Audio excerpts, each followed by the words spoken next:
भारतरत्न महामानव बाबासाहेब आंबेडकर यांच्या जयंतीनिमित्त विनम्र अभिवादन आणि त्यांच्या जयंतीनिमित्तच आमचे प्राध्यापक प्रोफेसर अजय कोल सर हे दरवर्षी जो हा मेडिकल कॅम्प ठेवतात त्याला शुभेच्छा देण्यासाठी म्हणून मी दरवर्षी येतो, बुके घेऊन येतो, त्यांना पण शुभेच्छा देतो। मागच्या कित्येक वर्षापासून सरांचं जे कार्य आहे ते दरवर्षी वाढत जातं आहे। आम्ही दरवेळेला त्यांना जेव्हा भेटतो तेव्हा त्यांच्याकडे काहीतरी नवीन विषय असतात, ते मार्गदर्शन करतात।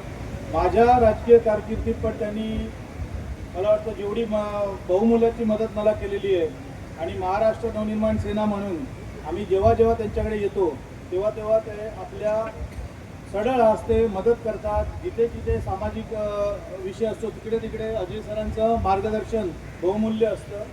आताच आमचे स्थायी समिती सदस्य व आमचे नगरसेवक शैलेशदादा फणसे यांनी मागणी केली की पद्मश्री किंवा पद्मविभूषण असे पुरस्कार जे समाजामध्ये ज्यांनी बहुमूल्य योगदान दिलेलं आहे, आपल्या वर्सोवा म्हणा, अंधेरी ईस्ट म्हणा, इथपर्यंत सरांचं कार्य पोचलेलं आहे। मला असं वाटतं की आपण आमदार साहेब पण इकडे बसलेले आहेत, त्यांनी पण ही मागणी जरूर करावी की सरांना एक पद्मश्रीसारखा पुरस्कार, कारण पद्मश्रीसारखे पुरस्कार मिळाल्याने व्यक्ती मोठा होत नाही तर तो पुरस्कार मोठा होतो असं माझं मत आहे। त्यामुळे असे पुरस्कार योग्य व्यक्तीला मिळाले पाहिजेत।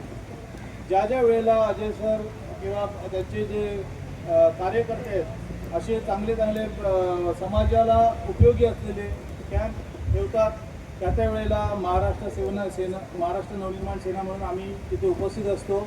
यापुढेही सरांना कुठलीही मदत लागली तर आम्ही त्यांच्यासाठी कार्यकर्ता म्हणून तत्पर आहोत असं मी इथे बोलून 2 शब्द संपवतो। या सर्व मेडिकल कॅम्पसाठी उपस्थित असणारे जे हॉस्पिटलचे स्टाफ आहेत त्या सर्वांचं जे इथे कार्य आहे त्या सर्वांना पण शुभेच्छा देतो आणि थांबतो। जय हिंद, जय महाराष्ट्र।